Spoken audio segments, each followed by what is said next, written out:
Hello everybody, welcome to the Wonky Angle where I talk about electronic music, both new and old. And today I am going to be talking about the new album from Jean-Michel Jarre, Electronica 2, The Heart of Noise. So before I begin, I'd first like to say, if you haven't already watched my review of Electronica 1, The Time Machine, go watch that now. Link in the description. This album is obviously a part 2 of that album, and as such they are meant to be in the same package, so I'll just wait while you go out and watch that.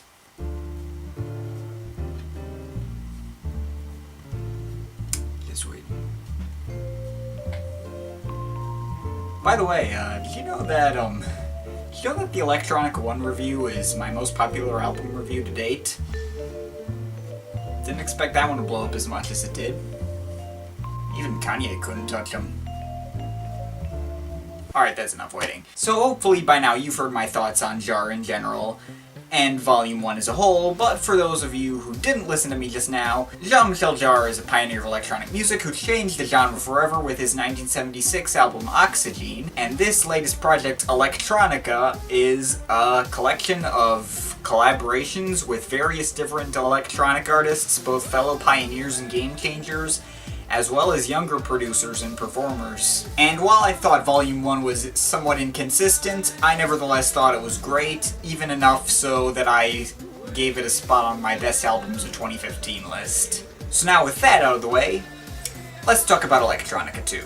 So one major difference between this and Volume 1, right off the bat for me, was that I was not nearly as familiar with the collaborators this time. Out of all the names on this project, I had not previously heard of 5 of them, being Roan, Peaches, Sebastian Tellier, Seriousmo, and Christophe. Pronunciations. And among the ones that I had heard of, really only one, The Orb, do I actually listen to on a regular basis. And I do have Primal Scream's Screamadelica album on my iPod, and I do really like that album, but I've never really looked into them further. Aside from that, looking into those names, I found there's a surprising amount of artists who aren't really that involved in electronic music. Like, I guess Volume 1 had Pete Townsend, that was weird, but this has Julia Holter and Cyndi Lauper. It also has Christophe, who again I'd never actually heard of before this, but appears to be involved in French pop. I guess that's how Jarre knows him, and not me, but whatever. So first of all, I think this album kind of has a more commercial 80s synth pop thing going for it than Volume 1 did.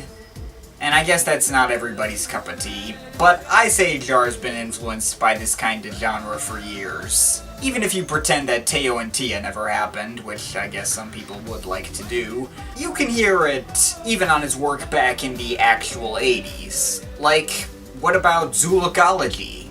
Or Rendezvous 4? Or the entire second half of the Revolutions album? Like, come on now. London Kid Revolutions, Tokyo Kid Computer Weekend, September. Oh, and more recently, Metamorphoses. I don't see as much hate for that one either. And that was produced by Joachim Garraud, of all people, best known for working with David Guetta on his earlier work. I know it's easy to make the accusation, but please don't try to tell me that Jarre is selling out with this album. If he was, then he'd have brought on maybe some more mainstream relevant artists, kinda like Giorgio Moroder did when he brought on like Sia and Britney Spears.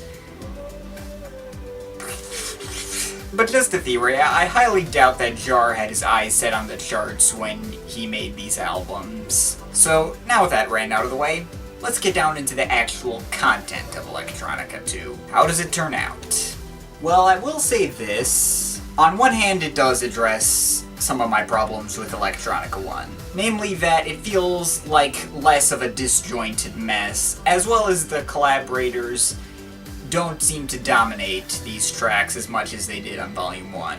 As in, they feel more like actual Jean-Michel Jarre tracks. This could in part be because I'm less familiar with the collaborators and I can pin down more easily what Jarre brought to the table and not what the collaborators did. But at the same time, there were quite a few tracks where Jarre handled all the composition himself, or the credited collaborator didn't really participate in the composition either, see Edward Snowden and Primal Scream. Another thing that I like about this album is again, for the most part, it feels much more consistent, even purely from a quality standpoint. There are a few iffy moments near the end, but I think really only 3 songs didn't gel well with me, and may as well just talk about those now and get them out of the way. The first one that I found to be just meh was the collaboration with Yellow. Why this, why that, and why? I wasn't really sure what to expect with this one, since my experience with Yellow is more or less limited to Oh Yeah. And from what I've sampled about in iTunes previews, that song is not a fair representation of their usual style. All that aside, though, this song was a little,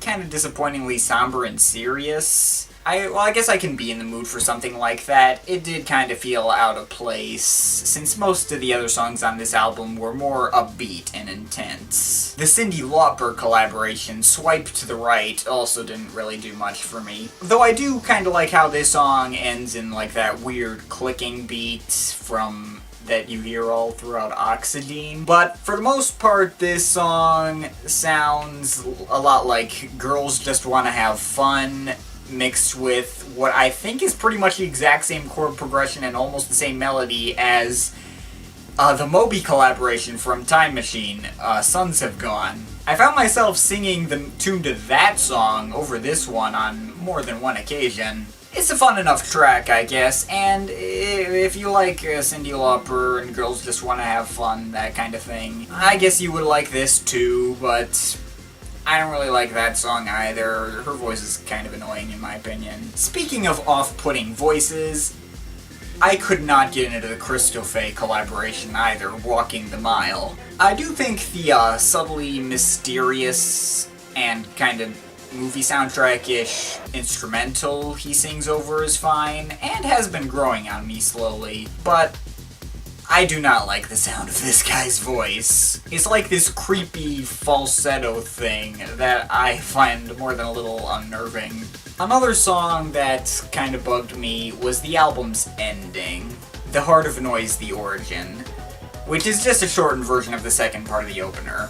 I guess it works to bring the album full circle, but it feels really weak and anticlimactic compared to the Time Machine's ending. I mean, The Train in the River completely floored me on first listen. I think that song is freaking amazing. And I'll be honest, nothing on The Heart of Noise really floored me in the same way. Volume 1 had a small handful of tracks that I thought were amazing, but I don't think there's anything on Volume 2 that hits quite the same high as those best tracks on Volume 1. But that's about where my major criticisms of this album end. Let's talk about these other tracks. I did say a few of these songs were kind of more commercial and 80s synth pop inspired than the usual from Jarre, but at the very least it's well executed 80s synth pop. Brick England with the Pet Shop Boys is a really catchy tune, which gets better and better every time I hear it. Same goes with Giselle with Sebastian Tellier. I think I might like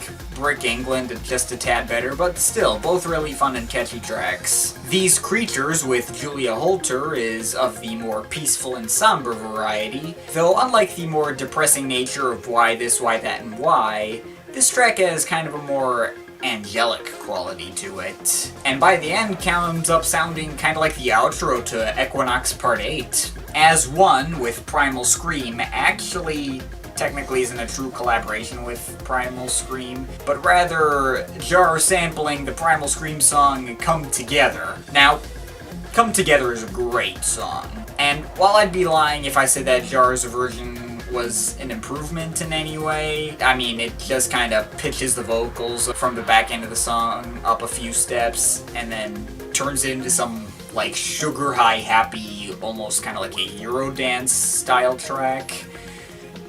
Actually, it works pretty well, all things considered. Thanks to a ton of vocoders that give the song more of an identity outside of just being a remix. Probably my favorite of the more 80s-ish tunes, though, is Here For You with Gary Newman. Now, I admittedly don't know that much about Gary Newman outside of his big hit, Cars, but I absolutely love that song. And this collaboration combines the sci-fi atmosphere of Cars with Jarre's typical epic stylings, and comes off with a really awesome track, if I have to say so myself. And then there is the elephant in the room that is What You Want featuring Peaches. Let me tell you, when I first heard this track, I thought it was complete garbage.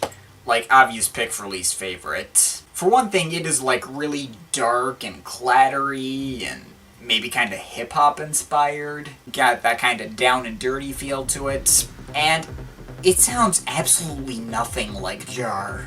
But what's weirdest about this track is that with a few repeated listens, I pulled a complete 180 on it. There's something oddly catchy and appealing about it, and I do like how it contrasts so much with everything Jarre has made up to this point. It went from being easy choice for least favorite to one of my favorites on the album. So now that we've got the vocal focus tracks out of the way, let's jump into the instrumentals, which once again tended to be my favorites. The two-part title track, Heart of Noise, may not be Industrial Revolution or anything, but it has an undeniably huge and epic feel to it, with the first part, featuring Roan, having more of an orchestral bend to it, and the second part being a more intense dance track. I think it does a pretty good job of setting the tone for the rest of the album. Also, Exit is another track that keeps me returning to it thanks to its sheer epicness. Only this track is much more fast-paced, adrenaline-driven, with a little spoken word monologue from Edward Snowden, of all people, explaining the importance of fighting for your right to privacy. Though this track didn't blow me away in the same way Close Your Eyes or The Train in the River did on The Time Machine, this track is probably the closest we came to doing so. And there's Circus with Serious Mo, which may be an instrumental as well, but still works really well. Pretty catchy. It has kind of a playful bend to it, like the first half of Equinox Part 8, only fleshed out into a full song. As for the other instrumentals, they admittedly kind of pass by if I just have them on in the background, but more in-depth listens greatly improved every single one of them. Electries with Hans Zimmer probably improved the least, but the orchestras on this track really are a nice touch and help the track stand out more. It's not the kind of track that I can like hum the melody to, it kind of takes me a bit to recognize it, but it is a cool track. Switch on Leon with The Orb is kind of in the same ballpark, and admittedly, when I first heard it, I was really disappointed by it. This track also isn't particularly catchy or even particularly noticeably weird, which the Orb are usually pretty good at, but like with Electries, it grew on me with repeat listens. This track is actually pretty weird in that it does not follow the usual style of either collaborator, aside from the usual Dr. Alex Patterson voice samples. It's more laid out like an IDM track, actually, with everything all glitchy and abstract. Pretty interesting track, to be sure. The Architect with Jeff Mills is of a similar mold, being mostly filled with various abstract and glitchy noises, but it is a little more accessible than Switch on Leon, with this dark techno beat build up, some cool little orchestral stabs here and there. Pretty fun track overall. I think I prefer The Architect to Switch on Leon. Finally, though, the album's real ending is the Jarre solo track, Falling Down, which kind of reminds me of the best parts of the Revolutions album. Vocoder singing the melody, dark and epic techno beats along the lines of Industrial Revolution, even some cool orchestral sounds here and there. There's even some 8-bit bleep noises here and there. I think it could have maybe stood to be a little faster paced, kind of like Exit was, but I think combined with The Heart of Noise, The Origin, it makes for a fairly memorable and fitting closer nonetheless. So, overall, I've tossed this album about in my head for quite a while now, and I think the final word is that while it did not succeed in topping Electronica 1 The Time Machine in my eyes, purely by itself, I think if you treat both albums as the same package, they do complement each other very well. They each address the other's shortcomings, like how I thought that a lot of tracks on Time Machine didn't really have Jean-Michel Jarre style to it. Well, Heart of Noise fixed that. And you know how I said I thought The Heart of Noise had kind of a so-so ending? The Time Machine fixes that. I guess in the end, while I don't think these albums are going to be for everybody, I do think all Jarre fans will at least find some things to like about it, and at the very least, I personally enjoyed the overall experience quite a bit and can see myself returning to it quite a bit in the future. So overall, by itself, I'm feeling a 7.7 out of 10, but if you combine the two discs together, the overall Electronica project is an 8.3 out of 10. Favorite tracks on this volume are Heart of Noise Part 1 and 2, Brick England, Here For You, Exit, What You Want, Switch on Leon, The Architect, and Falling Down. Least favorite track, Swipe to the Right. But of course, this is just my opinion, you can feel free to disagree with it, but I would like to hear your thoughts, so leave the comments in the comment thing down there. But yeah, that's pretty much it. That's all for today. See you next time.